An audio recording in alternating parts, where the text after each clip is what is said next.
Pinuntahan nga namin ang orihinal na Ligay's Fried Chicken Delicacy sa bayan ng Marikina. Mula noon hanggang ngayon ay binabalik-balikan at dinarayo ito ng karamihan. Isa lang naman ako sa patunay na talaga namang napakasarap.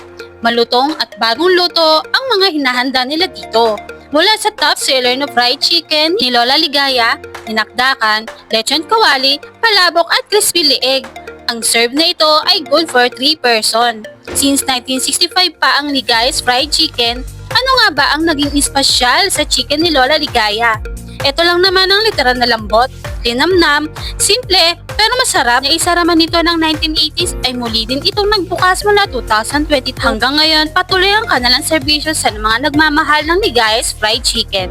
Dito lang matatagpuan sa bayan ng 794 sa JP Rizal Street, Concepcion 1, Marikina City, tapat ng Flying V gas station. Kung kayo din naman magpapacar wash habang kumakain, katabi lang din nila ito. Open Monday to Sunday, 10 a.m. to 7 p.m. Available din sila for delivery via Lalamove. You can order here sa page nila. At di lang yan, meron pa silang iba't ibang putahe gaya ng Shanghai, kari-karing lechon kawali, at atsarang Tagalog. Nakakagutom at panalo talaga dito. Halina dayuhin din ang Ligay's Fried Chicken, ayain ng buong barkada, pamilya, at paniguradong kayo'y matutuwa. At muli nga ako si Nems, ang nagsasabing na Imas Apo mula sa salitang Ilocano ay masarap.